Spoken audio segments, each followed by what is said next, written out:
തൃശ്ശൂരിൽ നിന്നും 20ഓളം കിലോമീറ്റർ ദൂരെ മണ്ണമ്പേട്ട ഗ്രാമം, അവിടെ മാതാ ഹൈസ്കൂൾ. നാളെ SSLC പരീക്ഷയ്ക്ക് വരുന്ന രശ്മിയെ കാത്തിരിക്കുകയാണ് അധ്യാപകരും വിദ്യാർത്ഥികളും നാട്ടുകാരും. മാതാ ഹൈസ്കൂളിൽ SSLC പരീക്ഷയ്ക്കിരിക്കുന്ന 200ഓളം വിദ്യാർത്ഥികൾക്കിടയിൽ രശ്മി എങ്ങനെ ശ്രദ്ധിക്കപ്പെടുന്നു? കല്ലൂർ മുല്ലയ്ക്കപ്പറമ്പിൽ ശിവദാസന്റെ മകളായ രശ്മി മണ്ണമ്പേട്ട ഹൈസ്കൂളിൽ 10ാം ക്ലാസ്സിൽ പഠിക്കുന്ന അവസരത്തിലാണ് തന്റെ ഉള്ളിൽ കടന്നുകൂടിയ ദാരുണമായ ആ രോഗത്തെക്കുറിച്ച് അറിയുന്നത്.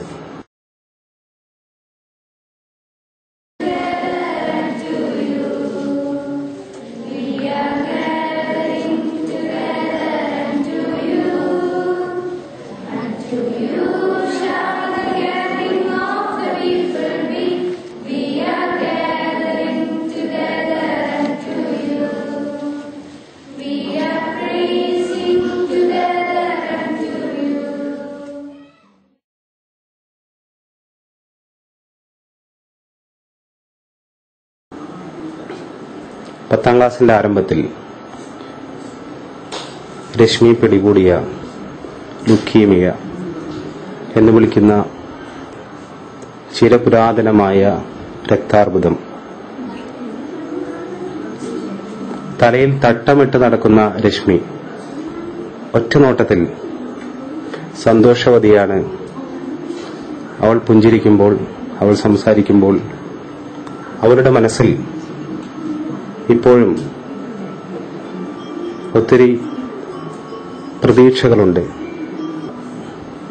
അത് കാണുമ്പോൾ രശ്മി ഒരു വലിയ രോഗത്തിന് അടിമയാണ് എന്ന് ആർക്കും തോന്നുകയില്ല. ആ രശ്മിയുടെ നേർക്കാഴ്ചയാണ് മലയാളം ബ്ലോഗിലൂടെ നിങ്ങൾ നൽകുന്നത്.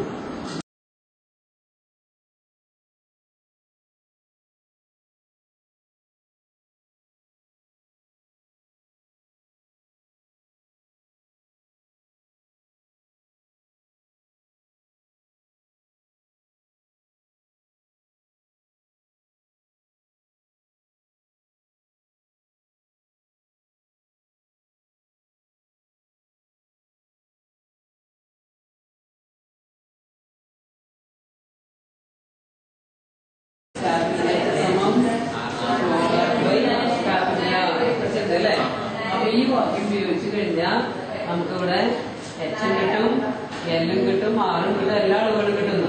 അപ്പോ വലിയ സ്തുതിയുടെ വ്യാപ്തം കാണണമെങ്കിൽ ക്യാപിറ്റൽ എച്ച് ആണ് നമുക്ക് കിട്ടാതെ കിടന്നത്. അവ എച്ച് കണ്ടുപിടിക്കാനായിട്ട് ഈ വാക്യത്തില്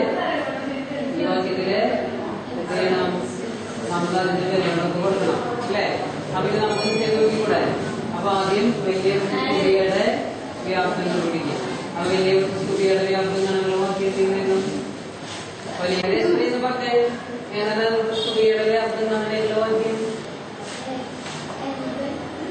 സ്തുതിയുടെ വ്യാപ്തം 1/3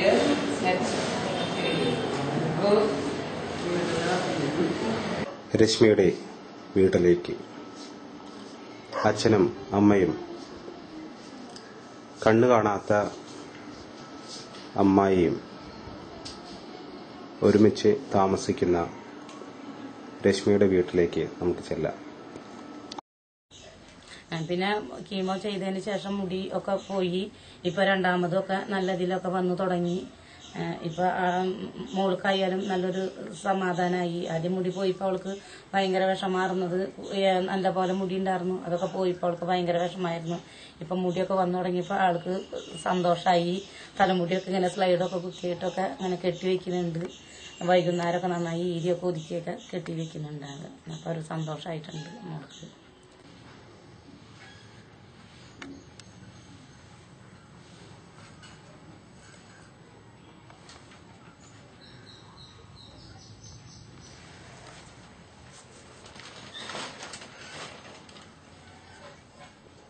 ആര് വിളിച്ചോട്ടെ.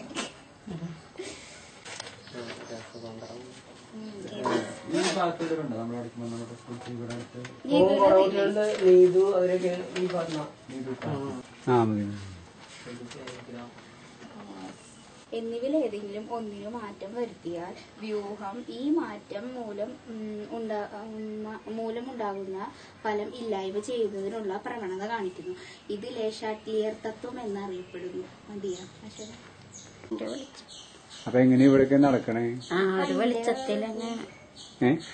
ഒരു വെളിച്ചത്തിലങ്ങ് പിന്നെ സ്ഥിര പരിചയം കൊണ്ടുള്ള നടത്താം.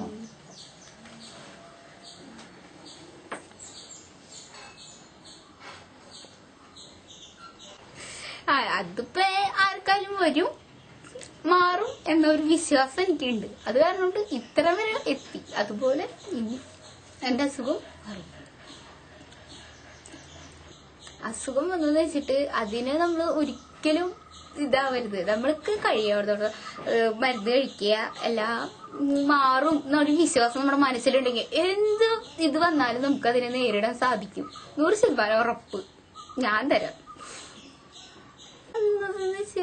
ആരും വിഷമിക്കേണ്ട കാര്യമില്ല. അസുഖം വന്ന ഒരു പനി വന്ന പോലെ കണ്ടാ മതി. ഇതൊക്കെ എന്തിട്ടാ, അതൊക്കെ മാറി കിട്ടും. നമുക്ക് അങ്ങനെ ഒരു വിശ്വാസം, ദൈവത്തോട് നന്നായി പ്രാർത്ഥിക്കുക. വിഷമമുള്ള ഘട്ടങ്ങളില് ദൈവത്തിന് നല്ലോണം വിളിക്കുക. അപ്പൊ നമ്മുടെ പകുതി ഇത് മാറും.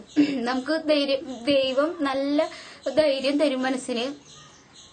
എപ്പോഴും ദൈവത്തിന്റെ അനുഗ്രഹം നമ്മുടെ കൂടി ഉണ്ടാവും.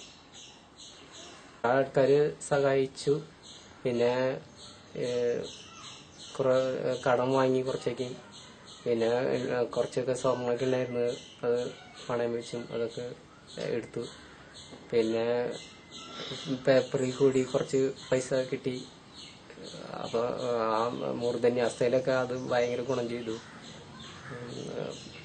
അപ്പൊ ഇപ്പൊ ഇങ്ങനെ ഈ കുറേശ്ശെ ഇപ്പോഴും വീട്ടുകാരും നാട്ടുകാരും സഹായത്തോടുകൂടി തന്നെ ഇപ്പൊ ചികിത്സ തുടർന്നു പോണു. ഇനി ഒരു 1.5 വർഷം കൂടിയുണ്ട് എന്നാണ് ഡോക്ടർ പറഞ്ഞത്. ഇത്ര നാളും സഹായിച്ച പോലെ തന്നെ ആരെങ്കിലുമൊക്കെ സഹായിക്കുന്നുള്ള ധാരണയോടെയാണ് ഇപ്പോഴും നടന്നു പോകുന്നത്. അല്ലെങ്കിൽ സ്ഥലത്തിന്റെ കുറച്ച് ഭാഗം വിറ്റിട്ടെങ്കിലും ചികിത്സിക്കാമെന്നാണ് വിചാരിച്ചത്. എന്നെ എല്ലാ കൊണ്ടും എന്റെ അച്ഛനും നന്നായി സഹായിക്കുന്നുണ്ട്. എല്ലാവരും കാര്യം അമ്മയും നന്നായി സഹായിക്കുന്നുണ്ട്. എനിക്ക് വേണ്ടാന്ന് പറഞ്ഞാലും എന്തെങ്കിലും വേണ്ടാന്ന് പറഞ്ഞാൽ അപ്പം കഴിക്കുക, അത് കഴിക്കുക അങ്ങനെ പറയൂ. പിന്നെ അച്ഛനായാലും എപ്പോഴും എന്റെ ഭാഗത്താ എപ്പോഴും ഒരു ചാരി. എനിക്ക് എന്റെ അച്ഛൻ നല്ല എന്താ പറയാ, ഭയങ്കര എല്ലാരും ഇട്ട് ഭയങ്കര കൂട്ടുകാരാ. എന്ത് പറയാനും കുഴപ്പമില്ല. അതൊക്കെ ഒരു വലിയ ഭാഗ്യം. ഈ രോഗം വന്നതിന് അതുപോലെ എല്ലാവരുടെ സഹായങ്ങളും, അതുപോലെ ഞങ്ങൾ ദൈവത്തോട് നന്നായി നന്ദി പറയുന്നു. ഞങ്ങളുടെ എല്ലാ പ്രാർത്ഥനയും ദൈവം, അതുപോലെ തന്നെ എല്ലാ നാട്ടുകാരും, അതുപോലെ തന്നെ സ്കൂളിലെ എല്ലാ അധ്യാപകന്മാരും, ഞങ്ങളുടെ കുടുംബാംഗങ്ങളും എല്ലാവരുടെ സഹായം കൊണ്ട് ഇത്രയും കാര്യങ്ങൾ ഇത്രയുമൊക്കെ എത്തി. വേണ്ടിയിട്ട് ലൈൻ ഇടാനായിട്ട് ഇവിടെ ഇങ്ങനെ കട്ട് ചെയ്തതാണ്. അപ്പൊ കുറെ നേരം ഇരുന്ന് എഴുതുമ്പോഴും അതുപോലെ തന്നെ കുറെ എന്തെങ്കിലുമൊക്കെ ഭാരങ്ങൾ എടുക്കുമ്പോൾ വേദനകളൊക്കെ ഉണ്ട്. ഇപ്പൊ ലൈനൊക്കെ ഊരി ഇപ്പൊ സാധാരണ പോലെ മരുന്നുകളൊക്കെ ചെയ്യുന്നത് ഞരമ്പിക്കൂടെ. ഇപ്പൊ വേദനകളൊക്കെ കുറവുണ്ട്. എന്നാലും കുറെ നേരം വല്ല അങ്ങനെ മുകളിലേക്കൊക്കെ പൊന്തിച്ച് പിടിക്കുമ്പോ വേദനകളൊക്കെ ഉണ്ട്. എന്നാലും കുറെ മാറ്റങ്ങളൊക്കെ വന്നിട്ടുണ്ട്. പിന്നെ വളരെ സാധാരണക്കാരനായ രശ്മിയുടെ അച്ഛൻ ജോലി ചെയ്യുന്ന സൈക്കിൾ വർക്ക്ഷോപ്പ്, നിങ്ങൾ അദ്ദേഹത്തെ നേരിൽ കാണുവാൻ അവിടേക്ക് ചെല്ലുക.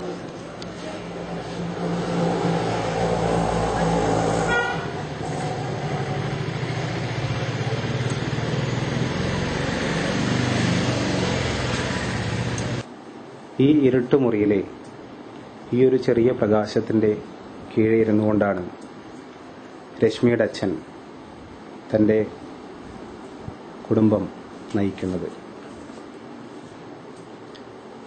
അത് ഈ ഇരുളിനെ മാറ്റുവാൻ ശക്തമല്ല.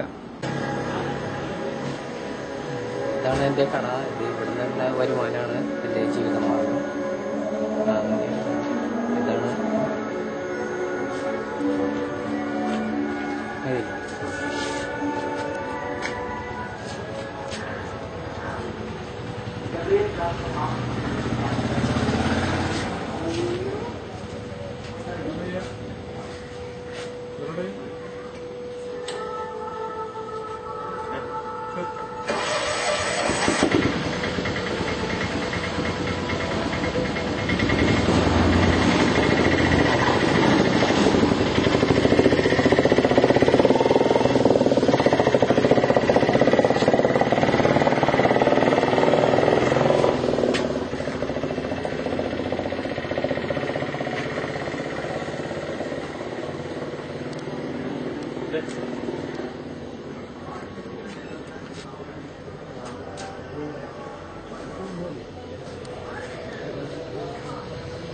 ഇപ്പം എൻ്റെ പേര് ലൂസി.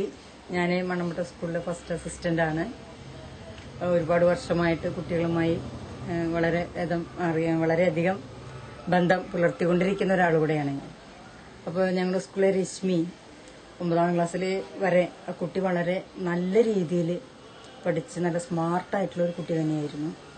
പക്ഷെ 9ാം ക്ലാസ് പരീക്ഷ ഏതാണ്ട് കഴിയുന്നതോടുകൂടി ആ കുട്ടിക്ക് അസുഖം ബാധിക്കുകയും വളരെ ഒരു വിഷമ സ്ഥിതിയിലുള്ള ഒരു സാഹചര്യമായിരുന്നു ആ കുട്ടിക്ക്. പിന്നീട് അധ്യാപകരും മറ്റ് നല്ലവരായ ആൾക്കാരൊക്കെ കൂടി ഒരുപാട് സഹായങ്ങൾ ചെയ്തിട്ടുണ്ട്. ഏകദേശം ഒരു 5 ലക്ഷത്തോളം രൂപ ഇപ്പോൾ ആ കുട്ടിക്ക് വേണ്ടി ചെലവ് കഴിഞ്ഞിട്ടുണ്ട്. ഒരിക്കലും ആ കുട്ടി രണ്ടാമത് സ്കൂളിൽ വന്ന് പഠിക്കുമെന്നൊരു ധാരണ ഞങ്ങൾക്ക് ഉണ്ടായിരുന്നില്ല. പക്ഷേ ദൈവകൃപ കൊണ്ട് വീണ്ടും ഒരു വർഷം കഴിഞ്ഞിട്ട് ആ കുട്ടി 10ലേക്ക് വീണ്ടും അഡ്മിഷൻ വാങ്ങാനുണ്ടായത്. വരുന്ന ഓരോ സാഹചര്യങ്ങളിലും ആ കുട്ടിക്ക് ഇടയ്ക്കിടയ്ക്ക് അസുഖമായിട്ട് വീട്ടിലേക്ക് പോകേണ്ട സാഹചര്യങ്ങൾ ഉണ്ടാകാറുണ്ട്. പക്ഷെ ആ കാലഘട്ടങ്ങളിലൊക്കെ വേണ്ട രീതിയിൽ അധ്യാപകരുടെ ഭാഗത്തുനിന്ന് ആ കുട്ടിക്കുള്ള സഹകരണങ്ങൾ ചെയ്തു കൊടുക്കാറുണ്ട്. കൂടുതൽ നേരം ഇരിക്കുമ്പോൾ വിഷമമുണ്ട്. ഇപ്പോൾ പരീക്ഷ എഴുതുന്ന സമയത്ത് ഇരിക്കാൻ പ്രത്യേകം ഉയരം കുറഞ്ഞ ഡെസ്കും ബെഞ്ചൊക്കെ ആ കുട്ടിക്ക് വേണ്ടി പ്രത്യേകം സജ്ജമാക്കിയിരിക്കുകയാണ്. എന്തായാലും നല്ലവരായ നാട്ടുകാരുടെ കനിവ് ആ കുട്ടിയിൽ വളരെ ആവശ്യമായിട്ടുള്ള ഒരു സന്ദർഭമാണ്. തുടർന്നും ആ കുട്ടിയുടെ ചികിത്സ മുന്നോട്ട് പോകണം, ആ കുട്ടി പഠിച്ച് ഉയരണം എന്നാണ് ഞങ്ങളുടെയൊക്കെ ആഗ്രഹം.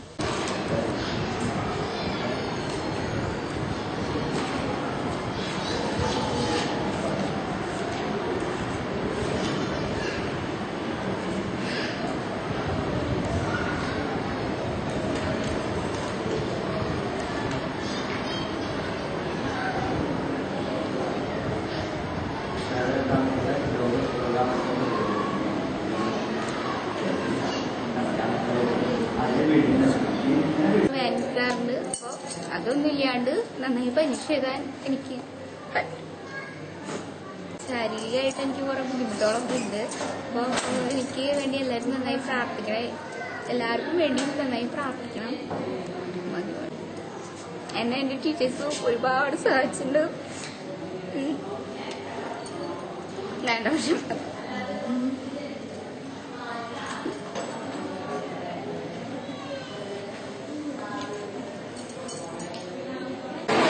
മറ്റു കുട്ടികളെ പോലെ സ്വതന്ത്രമായി നടക്കുവാനും കളിക്കുവാനും രശ്മിയും ആഗ്രഹിക്കുന്നു.